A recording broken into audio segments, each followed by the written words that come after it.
नमस्कार साथियों। इतिहास के कालखंड में हम पूर्व वैदिक काल का अध्ययन कर रहे थे।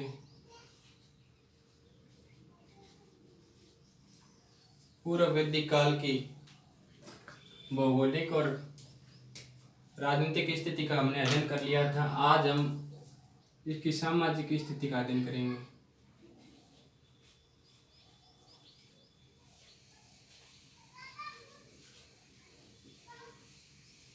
आज हम पूर्व वैदिक काल की सामाजिक स्थिति का अध्ययन करेंगे। आज का हमारा विषय पूर्व वैदिक काल की सामाजिक स्थिति का रहेगा, जिसके अंतर्गत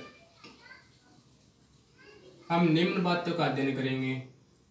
जैसे पूर्व वैदिक काल में सर्वप्रथम हम परिवार के बारे में जानेंगे, परिवार कैसा था। इसके बाद समाज में वर्ण व्यवस्था कैसी थी। इसके बाद में दास प्रथा कैसी थी, दास या दासियों के बारे में जानेंगे। इसके बाद महिलाओं की स्थिति, इसके बाद वस्त्र आभूषण, इसके बाद भोजन और फिर मनोरंजन के साधन।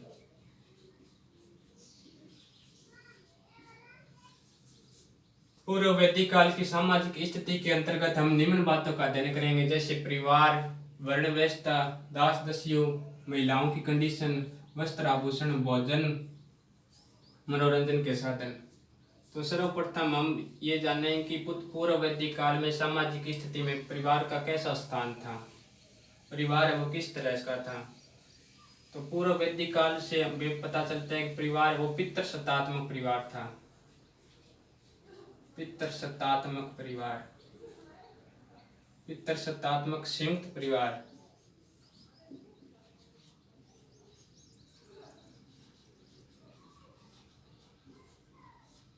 यानी पिता ही परिवार का मुखिया था। पिता परिवार का मुखिया। सिंधु घाटी सभ्यता में सामाजिक परिवार में समाज की स्थिति है वो मात्र सत्तात्मक थी, लेकिन यहाँ पितृसत्तात्मक थी। पिता है वो परिवार का मुखिया था। इस बात की सिद्धि हमें कहाँ से मिलती है, हम किस आधार पर यह कह सकते हैं कि ऋग्वैदिक काल के समाज में परिवार है वो पितृसत्तात्मक था। तो ऋग्वेद का जो प्रथम मंडल है उसमें वरुण सूक्त आता है। एक वरुण सूक्त में सुने से पाख्यान की कथा आती है। प्रथम मंडल, ऋग्वेद का जो प्रथम मंडल है उसके वरुण सूक्त में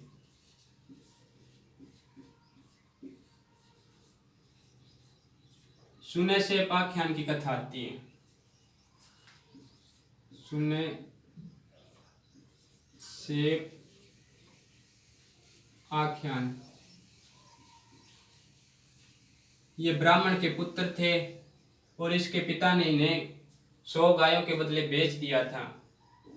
तो सुने से पाख्यान से हमें ये पता चलता है कि पिता है वो अपनी संतान को बेच सकता था। पिता है वो अपनी संतान बेच सकता था।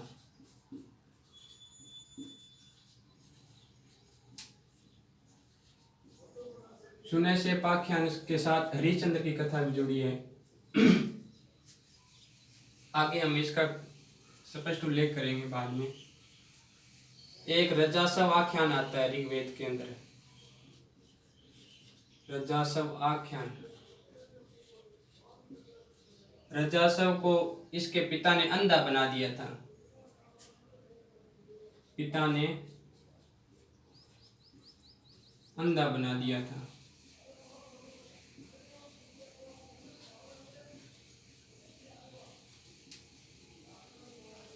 ये ऋग्वेद के सूक्तों में कुछ कथाएं आती है। जैसे वरुण सूक्त में सुने से आख्यान की कथा आती है, उससे ये पता चलता है कि पिता है वो अपनी संतान को बेच सकता था। एक रजासव आख्यान आता है, उससे इस बात की सिद्धि होती है कि पिता ने रजासव को अंधा बना दिया था। इसके अलावा एक दिवालिया ज्वारी की कथा भी आती है। दिवालिया जुआरी।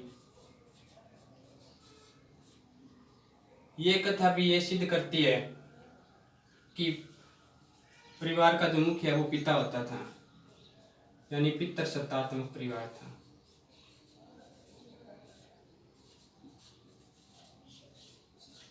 ये कुछ बातें ये सिद्ध करती है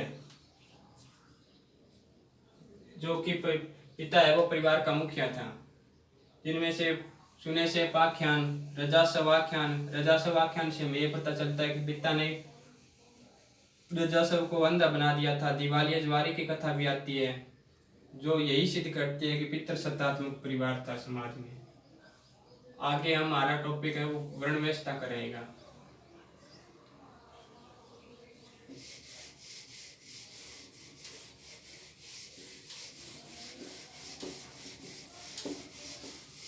अब हम जाने कि पूर्व वैदिक काल के समाज में वर्ण व्यवस्था की कंडीशन कैसी थी।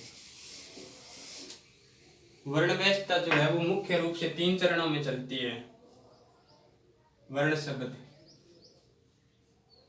वर्ण व्यवस्था जो है वो सब 3 चरणों में चलती है।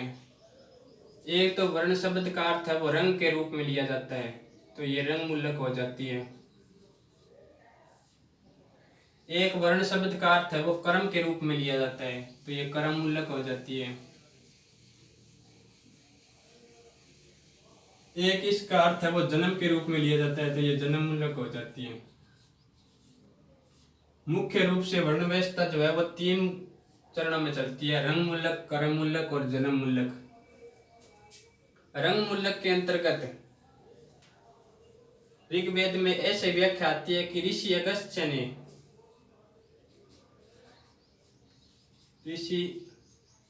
अगस्त्य ने 2 वर्णों का पोषण किया। 2 वर्णों का पोषण किया। इससे यह सिद्ध होता है कि शुरू में ऋग्वैदिक काल में केवल 2 ही वर्ण थे। एक, अगर इसका अर्थ रंग के रूप में लें तो एक तो वर्ण था गौर वर्ण, यानी गोरा लोग, और एक था श्याम वर्ण या कृष्ण वर्ण। कृष्ण वर्ण जो लोग आर्य थे वो गौर वर्ण के अंतर्गत आते थे, और जो लोग अनार्य थे वो श्याम वर्ण या कृष्ण वर्ण के अंतर्गत आते थे। तो ये तो थी रंग के रूप में। अगर वर्ण शब्द का अर्थ हम रंग के रूप में प्रयोग में लें तो हमारे सामने 2 ही वर्ण आते हैं, एक तो गौर वर्ण और एक श्याम वर्ण। जो आर्य लोग थे वो तो गौर वर्ण के थे, और जो अनार्य लोग थे यानी जो आर्य को विरुद्ध कार्य करते थे वो अनार्य लोग थे, तो वो श्याम वर्ण के थे। ऋषि अगस्त्य का भी ऐसा वर्णन आता है कि उन्होंने 2 वर्णों का पोषण किया था। अगर हम वर्ण व्यवस्था की उत्पत्ति कर्म के रूप में देखें तो सबसे पहले ऋग्वेद के 8वें मंडल में हमें 3 शब्द मिलते हैं। 8वें मंडल में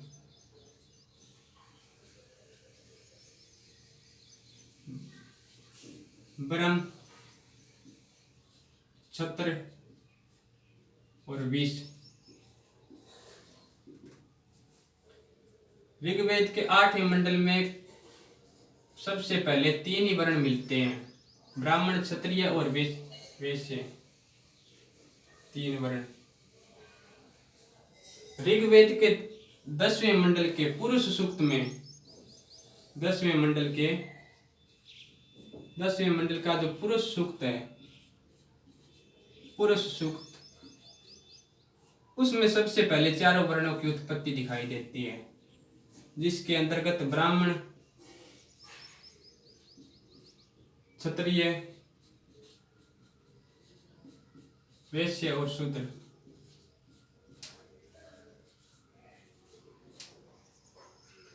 पुरुष सूक्त ये कहता है कि किसी विराट पुरुष के मुख से तो ब्रह्मा, विराट पुरुष की भुजाओं से क्षत्रिय,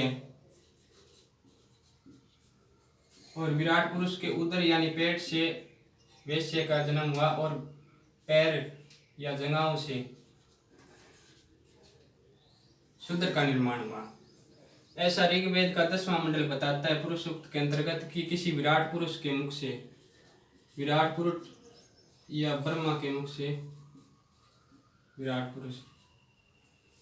ऋग्वेद का जो 8वां मंडल है उसमें सबसे पहले 3 ही वर्णों की उत्पत्ति दिखाई देती है। यहाँ 2 वर्ण थे रंग के रूप में, और यहाँ कर्म के रूप में सबसे पहले 8वें मंडल में 3 वर्ण दिखाई देते हैं, ब्राह्मण, क्षत्रिय और वैश्य।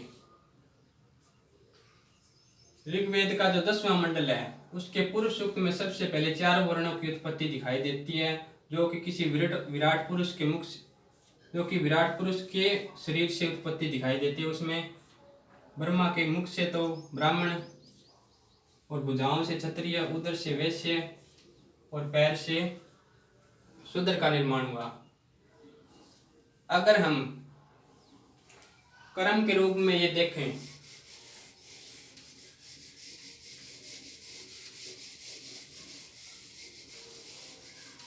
कर्म के रूप में वर्ण शब्द का उपयोग लें, काम में लें, तो ऐसा अगर वर्ण शब्द का उपयोग हम कर्म के रूप में लें तो ऐसा निष्कर्ष निकलता है कि एक ही परिवार में ब्राह्मण, क्षत्रिय, वैश्य, शूद्र चारों हो सकते थे।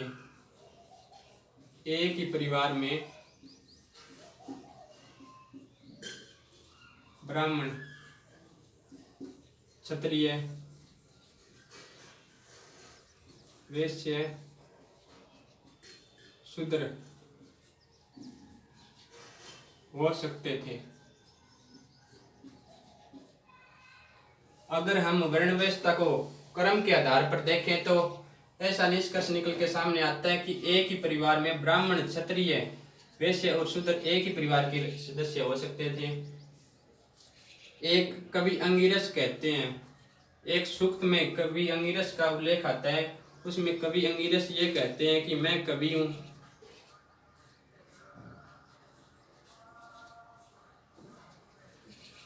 मैं कवि हूँ, मेरा पिता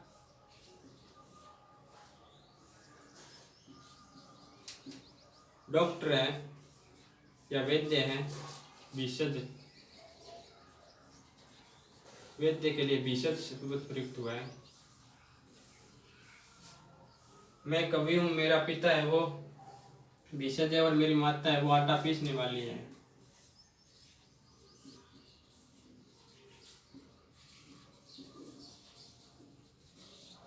ऐसा ऋग्वेद के 10वें मंडल में उल्लेख मिलता है हमें। इससे ये सिद्ध हो जाती है कि ऋग्वेदिक काल में वर्णव्यवस्था जो है वो कर्म मूलक थी, जन्म मूलक का अभी तक जन्म नहीं हुआ था, केवल ये कर्म मूलक आधारित थी।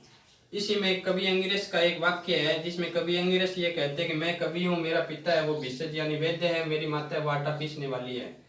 इससे ये निष्कर्ष निकल के सामने आता है कि अभी तक समाज में वर्णव्यवस्था जो है वो कर्म मूलक थी। एक आता है आर.एस. शर्मा। आर.एस. शर्मा ने शूद्रों का इतिहास किताब लिखी। उसमें वो ये बताते हैं कि शूद्र में आर्य और अनार्य दोनों लोग थे। आर्य और अनार्य दोनों प्रकार के लोग थे, लेकिन ये अपनी पारिवारिक आर्थिक विषमताओं के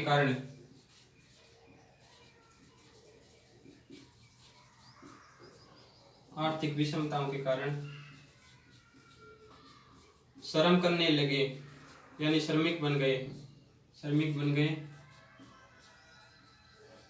और फिर श्रमिक ही शूद्र बन गए। ऐसा आर.एस. शर्मा का मानना है।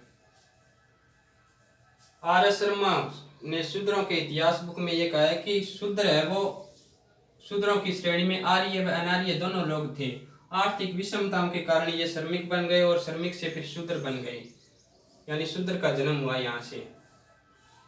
वैसे तो विष शब्द का उपयोग है वो समूह के रूप में लिया जाता है। विष के शब्द में भी, विष शब्द की व्याख्या भी आर एस शर्मा ने की है। आर एस शर्मा विष के बारे में ये कहते हैं कि विष जो लोग थे वो संचरणशील जनजाति थी, जो चारागाहों की तलाश, जो भोजन की तलाश में इधर उधर घूमती रहती थी। आर एस शर्मा विष के बारे में कहते हैं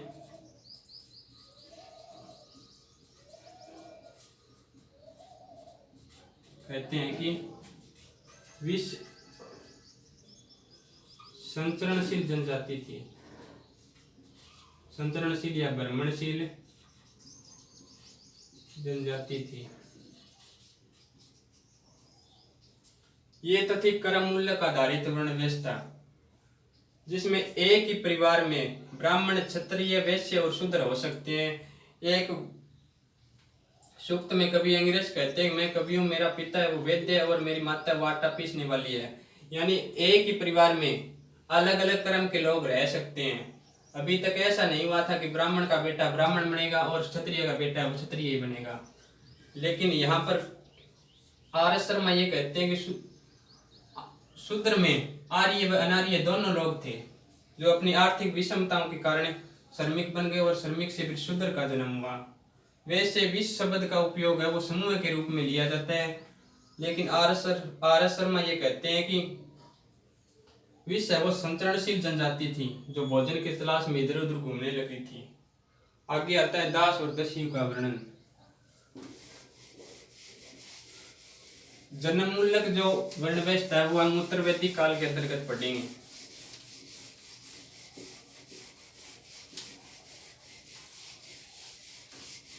अभी तक वर्ण व्यवस्था है वो क्रम मूलक थी, जन्म मूलक व्यवस्था का अभी तक जन्म नहीं हुआ था। आगे उत्तर वैदिक काल के अंतर्गत जन्म मूलक वर्ण व्यवस्था आएगी। आगे आता है दास का वर्णन। तो ऋग्वेद के, जब हम ऋग्वेद पढ़ते हैं तो 3 नाम आते हैं सबसे पहले सामने, दास, दस्यु और एक पणी।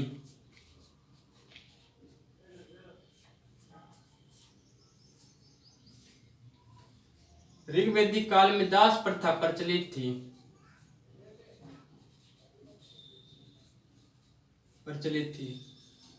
दास है वो यज्ञ हवन का कार्य नहीं करते थे, यज्ञ हवन नहीं करते थे। दास है वो अग्निदान, अग्नि में हविदान और इंद्र के पक्षपाती नहीं थे।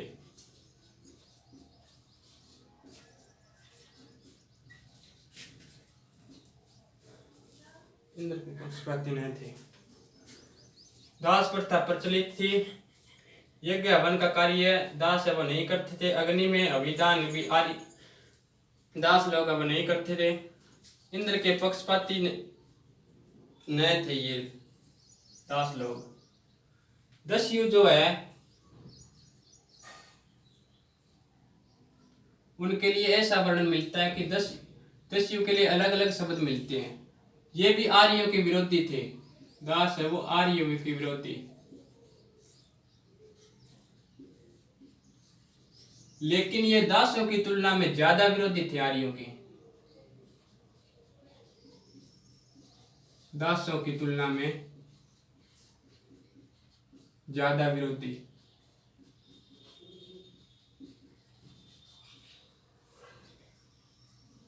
दस्यु शब्द के लिए ऋग्वेद में अलग अलग शब्द मिलते हैं, जैसे अकर्मण, अयज्ञवन, अयजवन,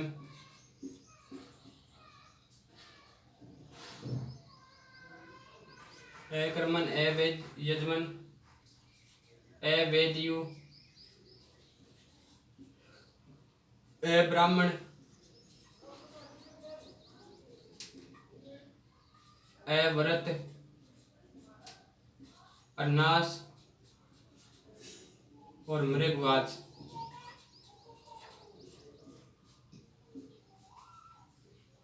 ऐसे दस्युओं के बारे में शब्द मिलते हैं ऋग्वेद में। अकर्मण का मतलब है जो वैदिक कार्य न करे, वैदिक क्रिया न करे, वो अकर्मण है। अयज्ञवन का मतलब है जो यज्ञ न करे। अदेवियों का मतलब है जो वेदों को न माने, वेदों का न माने। अब्राह्मण का मतलब है श्रद्धा या धार्मिक कार्य न करे, श्रद्धा व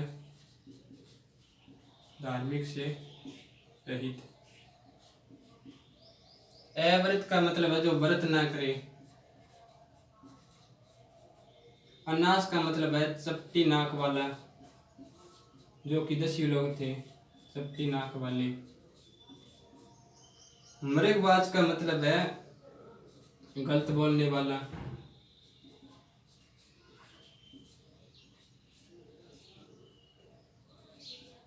गलत बोलने वाला। मृगवाज शब्द है जो वो पणी के लिए भी आया है। मृगवाज शब्द है वो पणी के लिए भी आया है यहाँ पे। ऋग्वेद में दास, दस्यु और पणी शब्द मिलते हैं। दास का मतलब है कि ऋग्वेदिक काल में दास प्रथा प्रचलित थी। दास वही लोग थे जो यज्ञ हवन का कार्य नहीं करते थे। ऋग्वेदिक काल में ये अग्नि में हविदान भी नहीं कर सकते थे, इंद्र के पक्षपाती भी नहीं थे, और ये आर्यों के विरोधी थे। मेन बात ये है कि आर्यों के विरोधी थे, लेकिन दासों की तुलना में दस्यु जो है वो ज्यादा विरोधी थे आर्यों के। दस्यु के लिए ऋग्वेद में अलग अलग नाम मिलते हैं, जैसे अकर्मण जो वैदिक क्रिया न करे, अयज्ञवन जो यज्ञ न करे, अदेव्यो जो वेदों को न माने, अब्राह्मण जो श्रद्धा धार्मिक कंडीशन से रहित हो, अव्रत जो व्रत न करे, अनास जो चपटी नाक के हैं, मृगवाज जो गलत बोलने वाले। मृगवाज जो शब्द है वो पणी के लिए भी आया है। इसका मतलब है कि पणी की जैसे दस्यु के हालात थे वैसे ही पणी के हालात थे। ये भी आर्यों के विरोधी थे, आर्यों के विरोधी। पणी जो है वो धनी लोग थे, धनी लोग। और पणी जो है वो आर्यों की गाय चुरा लेते थे, आर्यों की गाय चुराते थे।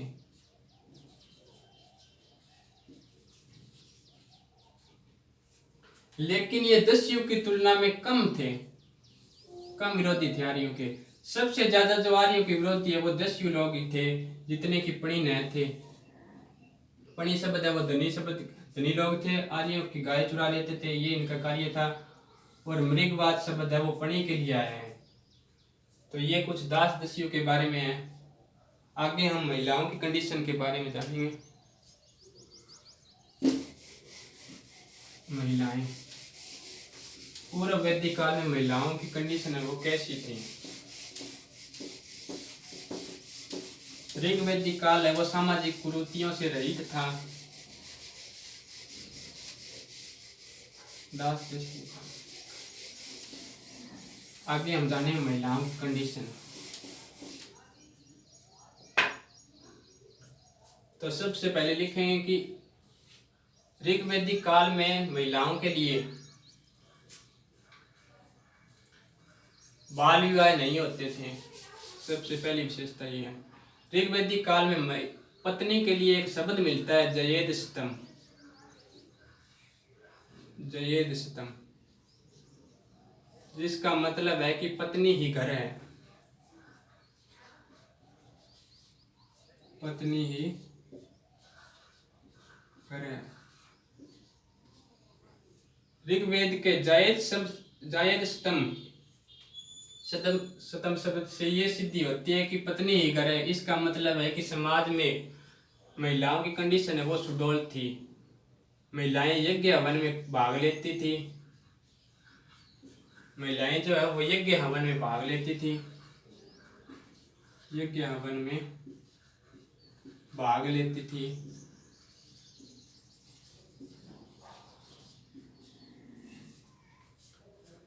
ऋग्वेदिक काल के अंतर्गत बाल विवाह और विधवा विवाह नहीं होते थे।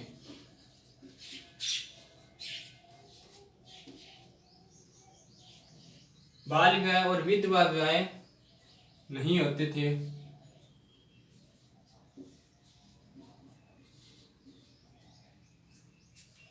सामान्यतः एक पत्नी रखते थे लोग, एक पत्नी तब एक पत्नी तब रखते थे सामान्यतः। लेकिन जो कुलीन लोग थे वो बहुपत्नियां भी रखते थे। कुलीन लोग एक से ज्यादा पत्नियां भी रखते थे।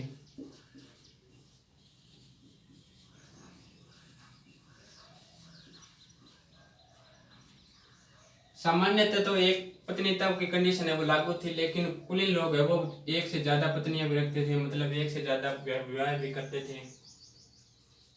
पर्दा प्रथा का प्रचलन नया था, सती प्रथा भी नया थी। ऋग्वैदिक समाज में सती प्रथा नया थी, लेकिन पति जो है वो अपनी पत्नी जो है वो अपने पति की चिता पर लेट जाती थी और बाद में उठ जाती थी। ऐसी सती प्रथा थी ऋग्वैदिक समाज में। लेकिन इस पत्नी को है वो पति के साथ जलाया नहीं जाता था। आगे एक नियोग प्रथा आती है। नियोग प्रथा, नियोग प्रथा के अंतर्गत हम ऋग्वेद में पढ़ते हैं कि जब किसी महिला के पति की मृत्यु हो जाती थी तो वह संतान उत्पत्ति के लिए अपने देवर के साथ यौन संपर्क स्थापित कर सकती थी। ये नियोग प्रथा थी। देवर के साथ विधवा स्त्री द्वारा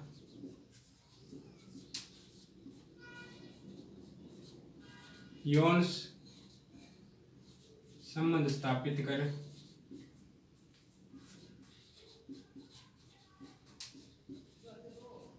पुत्र प्राप्त करना, ये नियोग प्रथा थी जो पूर्व वैदिक काल के समाज में प्रचलित थी कि अगर किसी स्त्री के पति की मृत्यु हो जाती है तो वह अपने देवर के साथ यौन संबंध स्थापित कर पुत्र प्राप्त कर सकती थी। ऋग्वैदिक काल में कुछ महिलाओं के नाम भी आते हैं जिन्होंने नियोग प्रथा द्वारा पुत्र रत्न की प्राप्ति करी थी। उनमें एक तो आता है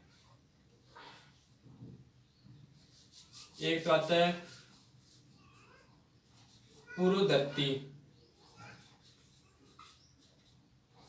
और एक आता है पुरुकुत्सानी।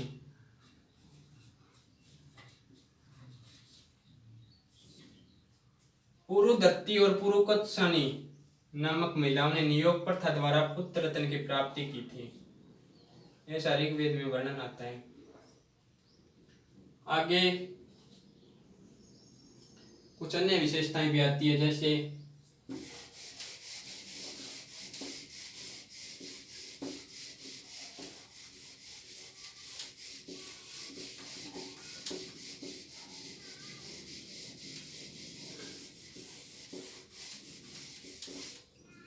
महिलाएं है वो सभा व विद्वत में भाग लेती थी।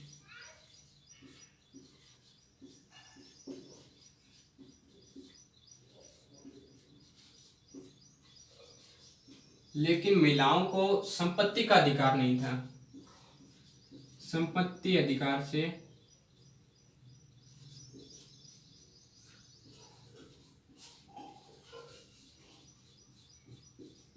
वंचित थी। ऐसा ऋग्वेद में वर्णन आता है कि महिलाएं सभा व विद्वत में तो भाग लेती थी लेकिन संपत्ति के अधिकार से वंचित थी। ऋग्वैदिक काल के अंतर्गत कुछ विदुषी महिलाओं के नाम आते हैं। उनमें विदुषी महिलाएं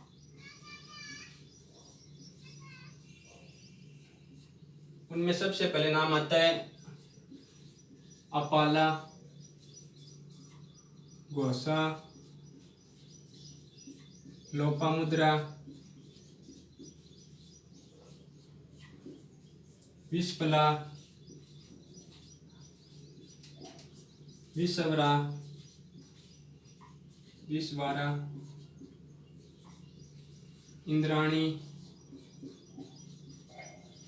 अर्चना आदि। आदि विदुषी महिलाओं का वर्णन आता है, जैसे अपाला, घोषा, लोपामुद्रा, विश्वला, विश्वारा, सच्ची सिकता,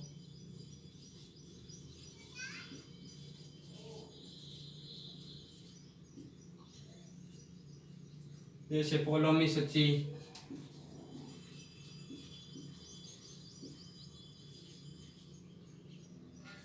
पोलोमी सच्ची। विदुषी महिलाएं जो थी उन्होंने ऋग्वेद की कुछ रचनाओं की रचना भी की थी। ये काफी ज्यादा ही ज्ञानवती थी। उनमें से जो घोषा है, वो जो महिलाएं ऋग्वेदिक काल के समाज में आजीवन अविवाहित रहती थी, उनके लिए अमाजु शब्द आया है। अमाजु शब्द अविवाहित कन्या के लिए, आजीवन अविवाहित कन्या, आजीवन अविवाहित कन्या। अमाजु शब्द आता है एक ऋग्वेद में, जिसका मतलब है आजीवन अविवाहित रहने वाली कन्या। जो घोषा महिला थी, घोषा विदुषी महिला थी, वो आजीवन अविवाहित रही थी। ये चर्म रोग से ग्रसित थी। चर्म रोग से ग्रसित होने के कारण इसके साथ किसी ने शादी नहीं की, इसी कारण ये अविवाहित रही थी जिंदगी भर, जिसके लिए अमाजु शब्द आया है। लोपामुद्रा जो थी वो विद्रव की पुत्री थी। लोपामुद्रा महिला, लोपामुद्रा विदुषी महिला जो है वो विद्रव की पुत्री थी, विद्रव की पुत्री। एक सूक्त में पोलोमी सच्ची ये कहती है कि पोलोमी सच्ची, पोलोमी ये कहती है कि मैं ज्ञानवती हूं,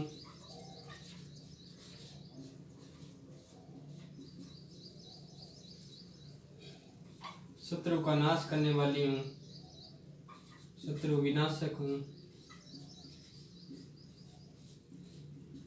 और सभी जगह विजयी हूं, सर्वत्र विजयी।